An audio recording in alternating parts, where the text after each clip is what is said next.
Hi, I'm Richard Morais, Senior Minister at Unity of Phoenix Spiritual Center, and I want to thank you for visiting our website and for tuning in to today's message. If you feel inspired by today's talk, I really encourage you to make a donation by hitting that button below and making a contribution to this ministry. It'll allow us to continue these messages online and to do the great work we do here at Unity of Phoenix, which is to inspire people to live better lives. So thanks for tuning in, thanks for your support, and we hope to see you at a Sunday real soon. How you doing? Oh, shout out to everybody that's watching us online. They kind of got after me. I haven't said that in a while. And if you want to tell me the two things that inspired you the most about this talk, email me. Just go right to me. So how you doing? You ready for today? Okay, so I have a question for you. You ready for the question? How do you know when you're truly living the spiritual life? I mean, what's the behavior? What's the outcome? How do you know? Like, how can you kind of rest assured that you got it all going on? Right? Do you think you're kinder? How many want to vote for kinder? How many want to say more loving? Generous? Thoughtful? Annoying? Right? Whoa, right? So we have this mindset that somehow our behavior is supposed to be different when we become spiritual. Right? Does that make sense? That some of us think, and if you watch TV evangelists at all, not that I spend a lot of time doing that, but they're really clear about how your behavior is supposed to be if you're spiritual. Is that true? Can I get an amen? Right? They are really clear about how your behaviors. So they, if you have a question, they will be happy to tell you whether your behavior is in line with living a spiritual principle, right? But I'm not so sure it's really that cut and dry, right? That if we're a spiritual being, sometimes we're still sometimes a little cranky, right? Not anybody in this room, but some, right? I want to go back all the way to the beginning of Jesus' ministry. I'm in Matthew 4, beginning with verse 1. And this is the very beginning of his ministry where he goes into the wilderness for 40 days and 40 nights. And then Jesus was led by the Spirit into the wilderness to be tempted by the tempter. And he faced 40 days and 40 nights, and afterwards he was hungry. His blood sugar had dropped. It doesn't say that.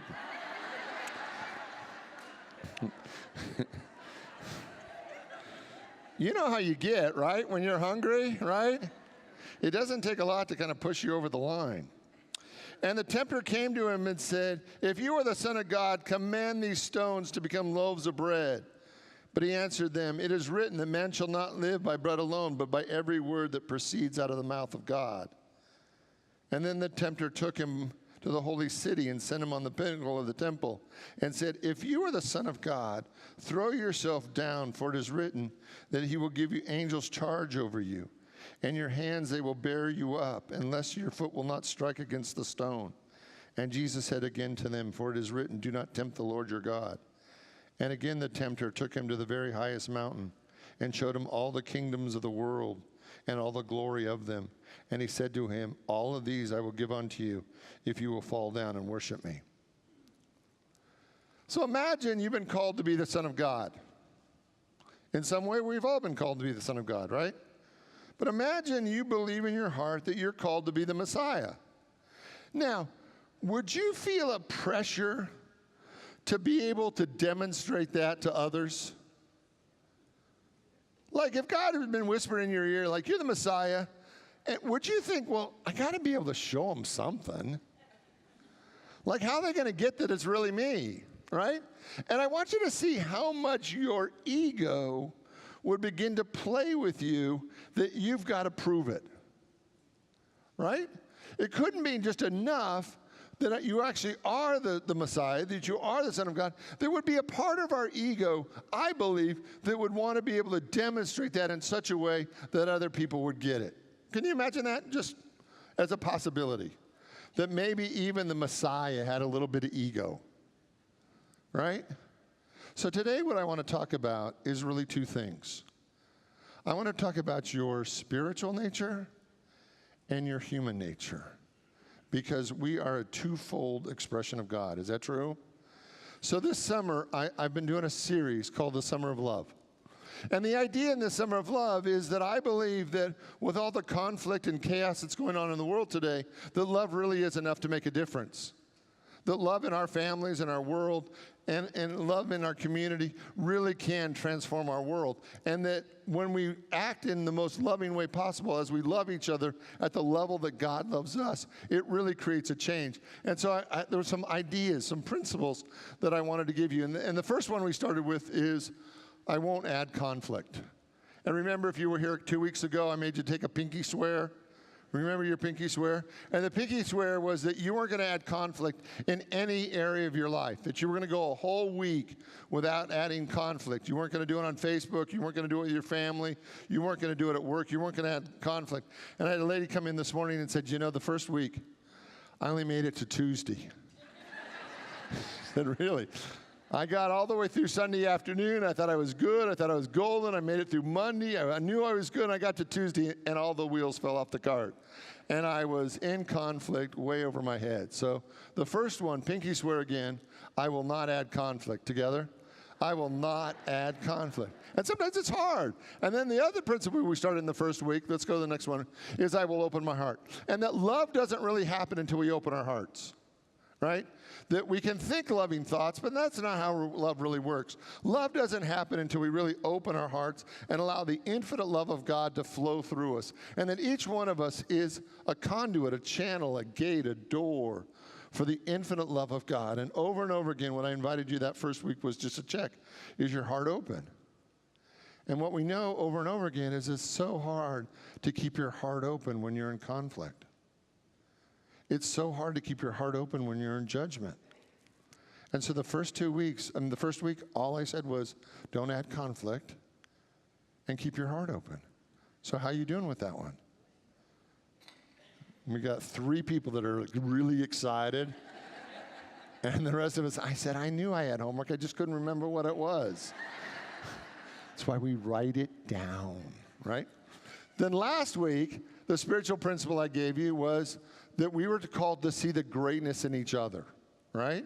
Over and over again. Now, when you're seeing the greatness in another, are you seeing their spirituality or their humanity? And the masses murmur. How many want to vote for spirituality? How many want to vote for humanity?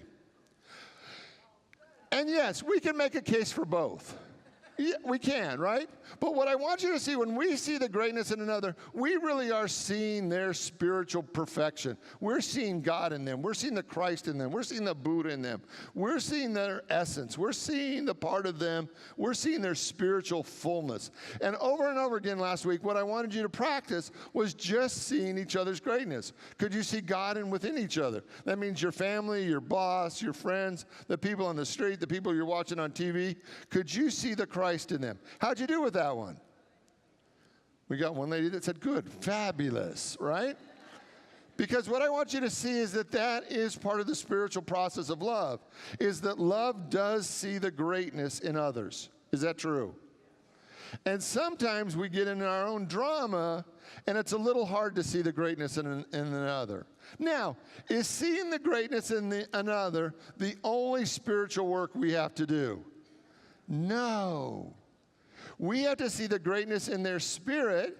We have to see the greatness of the Christ within, the God within their essence. But we also have to love their humanity. Because it's not just enough to love the spiritual potential. We actually have to love and accept how they're showing up now. No, Richard, no. No, I don't want to do that. Can I just go back to the spiritual side and just see their infinite potential? And I don't like accepting people the way they are, because some people are just wrong. You know, and I feel like it's my job, my spiritual mission, to correct the idiots in the world. Right? You know, the thing that always frightens me the most is when a single person, and it's usually a woman, comes up to me and says, wait, just let me finish my sentence. Man, how you guys are on so much for acceptance, I got to tell you. Wow, talk about a quick trigger, right? So let me finish my sentence, and then you can email me. Email me at rmirage@unityph.org. Right? So one of the things that really frightens me is when someone, we won't make it gender specific, when someone comes up to me and said, I met somebody at church. Now, why would that frighten me? Because sometimes when people meet people at church, they think because they met them at church, they're going to be amazing individuals. And then what usually happens is in about 2 or 3 weeks, they come back to me and said, what? Like, I met this person at church. They were supposed to be fabulous, and he's a low-life dog. Right? And it's like, okay, just because you met him at church doesn't mean you don't have to use discernment. Can I get an amen? Right? So if you want to go into business with somebody from the church, you want to date somebody from the church, you want to let them move into your guest room, right? You want to let them borrow your car or babysit your kids. Do you have to use any less discernment if it's not somebody from the church? No, use the same level of church and discernment, right? Because every one of us has a spiritual nature and a human nature. And each one of those tend to work independently, right? How many of you have ever worked for a corporation, right? If you work for a corporation, every corporation that I've ever been aware of has an HR department. You know, a human resources department? And every human resources department has one job. You know what their job is? It's to have a file on you. It is. It's to have a file on you. And their job is to have everything legally possible in that file. They want to know the date you were hired. They want to know how much money you're making. They want to know what your reviews are, if there's any corrective behavior. They want to have everything in that file. True? True. Now, why do they want all that information? Because they're evil, evil people, right? No, right? No. The reason they want all that information is they feel like they can make better decisions about you if they know all the information. Now, as spiritual people, sometimes what happens is we get in a situation with somebody and we don't add the information to their file. Oh, that he was just having a bad day, right? No, add it to the file. Right? Well, he's not really like that. No. Add it to the file. Well, I really don't think that's accurate. Add it to the file. Now, why would you want to add it to the file? Because we have both a spiritual nature and a human nature. And what I'm going to ask you to do today is I'm going to ask you to love their spiritual nature. 100% open your heart to love people and their spiritual potential. But I'm also going to ask that you accept them exactly the way they are. But to accept somebody exactly the way they are, what's the caveat? What's the important part? What's the missing piece? Is that you actually have to know exactly the way they are. So when you love somebody in your spiritual potential, you don't go blind eye and say, but I don't add that, I don't add that, I don't add that, because I see their potential. I'm not going to add that. Has anybody ever flipped a house? If you flipped a house, you know what it is. You walk into this beat-up house that hopefully is undervalued, right? And you go into this house and you think, if we put a couple new bathrooms in here, a new kitchen, new floor, new walls, put a 2-car garage in there, put a new roof and an air conditioning, and somehow this is all going to make sense, I think I can make this a livable house, right? Now, some of us do this with dating.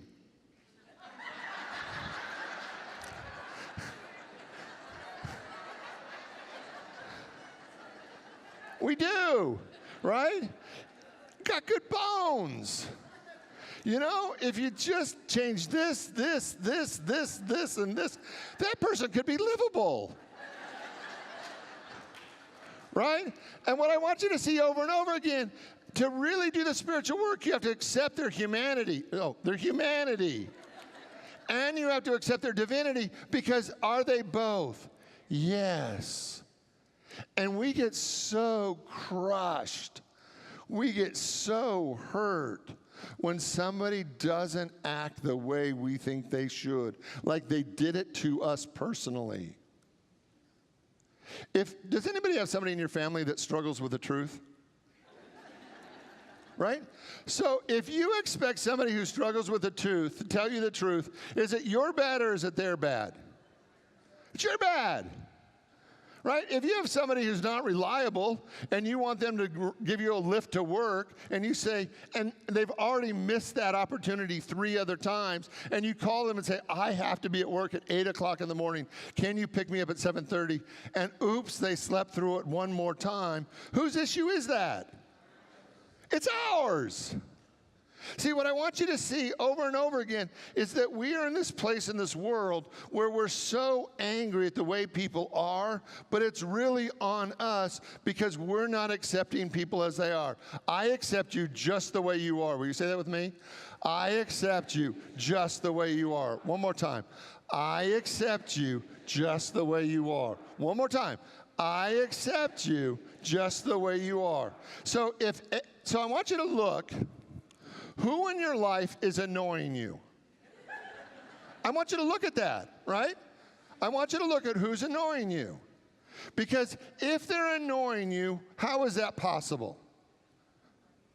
They're annoying you, I would suggest whether they're a family member, a coworker, somebody you see on TV, a political leader. If they're annoying you, there's a part of you that doesn't want to accept them the way they are. You say, well, Richard, people should tell the truth. Well, how's that working for you? Right? People, if they say they're going to pick me up and take me to work on time, they should pick me up and take me to work on time. Right? How's that working?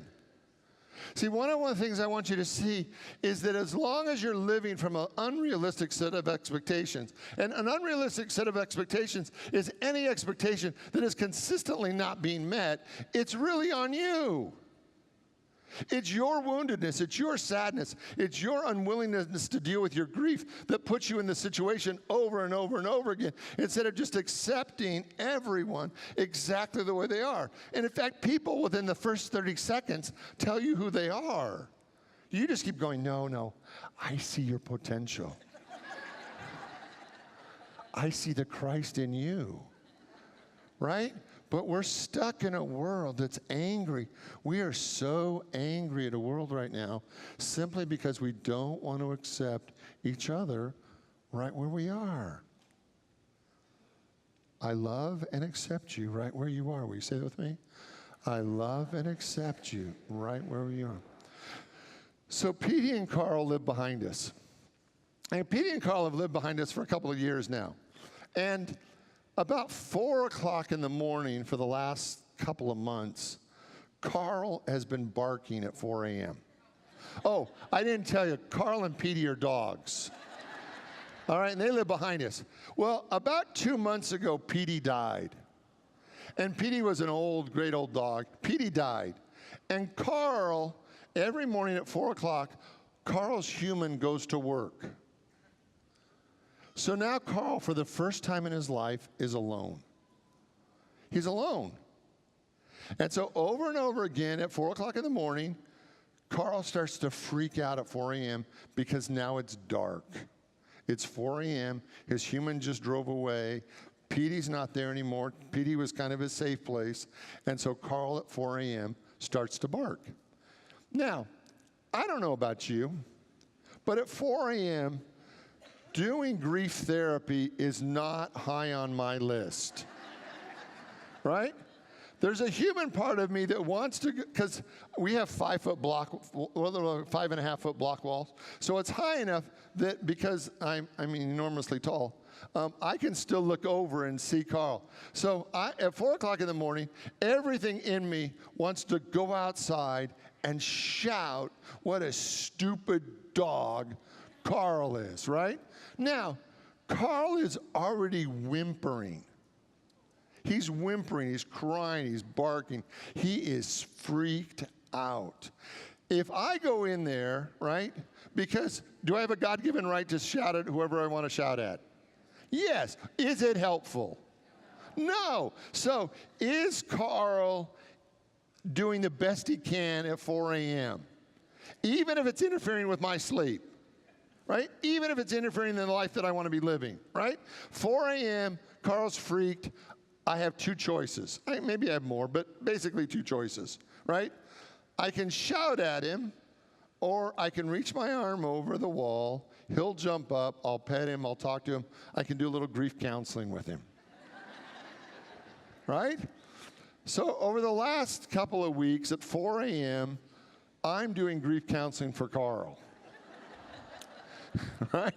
Now, do I really want to be doing that? No. But have you ever seen a dog that's really freaked out? Right? He's freaked out.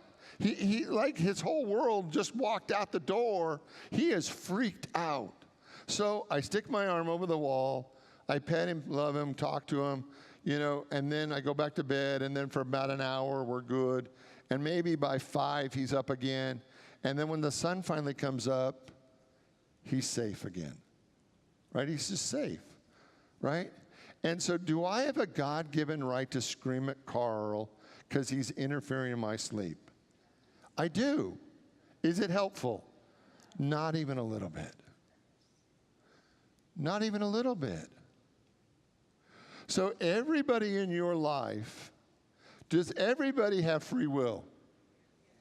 I want you to really hear that. Everybody has complete free will. Is that true? So God gave every one of your family members free will. True? Everybody, the people that work with you have free will. True? So they have complete free will. Even if their free will impinges upon your free will, do they still have free will? Yes. Our job over and over and over again is to accept people as they are and see their divine potential. That loving their potential is only half of it. We have to get our arms around their humanity. And sometimes their humanity is much more difficult to love than their divinity. Do you ever have a family member that makes bad choices consistently? Like we had a woman come in today and said, man, that was a great lesson. My partner got so drunk last night she couldn't come to church. Right? And it's like, got it. Right? You ever have a family member who just is not making good choices? And so what's our job? Now, our job is to love and accept them. Now, does it mean that we don't get to set boundaries? Does it mean that we have to invite everybody in our life to Christmas dinner? Does everybody in our life get to babysit our kids? Or be our stockbroker? Right? So we get to have boundaries. You get to accept who people are, and you still get your no. But what I want you to see today is that your heart, I really think it has to be open. We feel so righteous that we can love some people and not others. That some people are acceptable and some people aren't acceptable. And we're stuck in this world where it's fighting because we have good guys and bad guys. And what I want you to see tonight is that the only way that we can move forward is when our heart opens big enough to accept people's spirituality, to accept their divine self, their God self, their Christ self, and to accept their humanity. I want you to turn to your neighbor and say, I accept you, will you? I accept you. I accept you. See, the moment you fully accept someone, is that conditional love or unconditional love? It's unconditional love. If you accept people only that act a certain way, is that conditional love or unconditional love? That's conditional love. That the thing that separates us right now is just how much we can open our heart and offer each other unconditional love. Really, all the way, unconditional love. I accept you just the way you are. You're not going to balance my checkbook.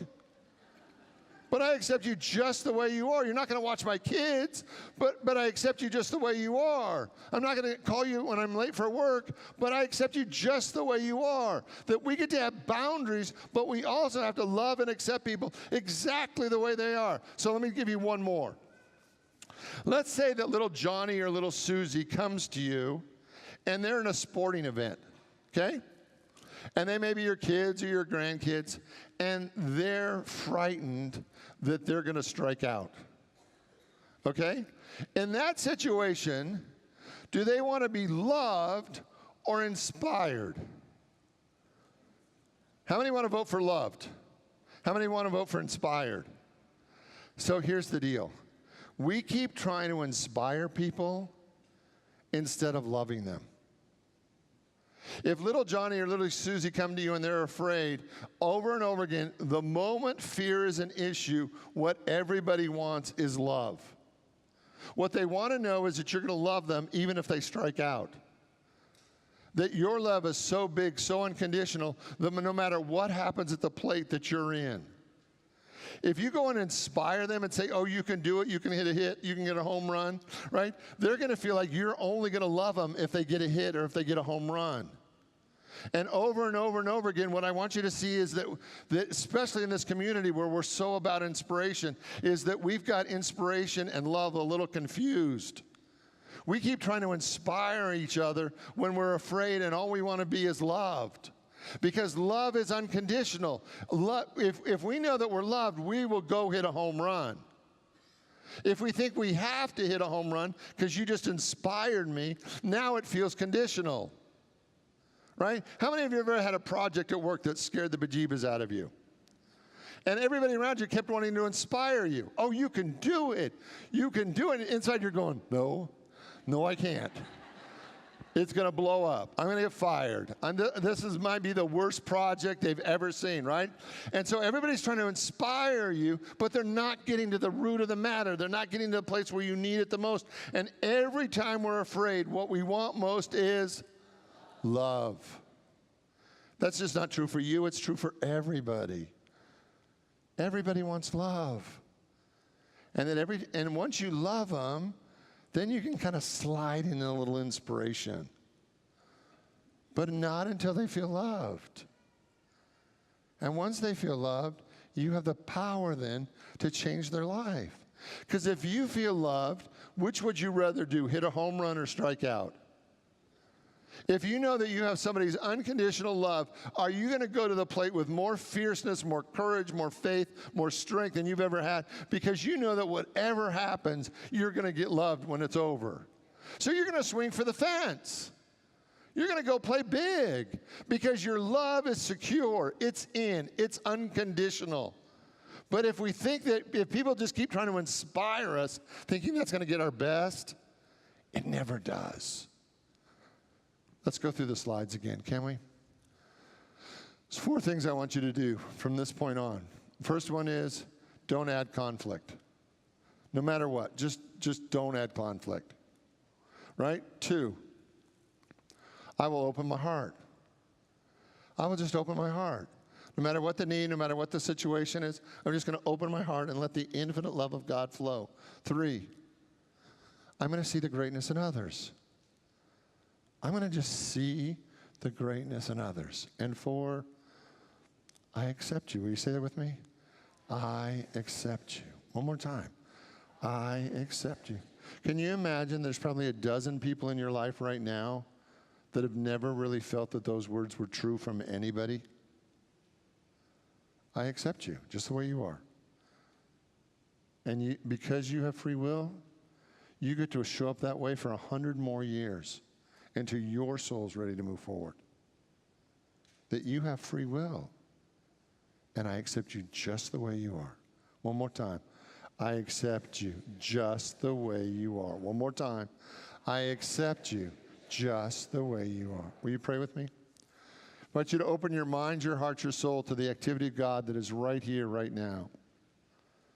That we are absolutely here to accept each other as God accepts us. We're here to love each other at the level that God loves us. We're here to make a difference in the world, not by judging and condemning each other, but by opening our hearts all the way. I want you to look to the person in your life that you've had the most conflict, the most disappointment, the most anger, the most upset. And I want you just to accept them the way they are. and to see if you accept them exactly the way they are, if your heart doesn't just open a bit, and a little bit more, and a little bit more. And yes, you get boundaries. But first, I want you to accept them as the way they are. In the name and through the power of the living Christ, we give thanks. And so it is. Amen. God bless you all. Have a great week. Thanks for being here.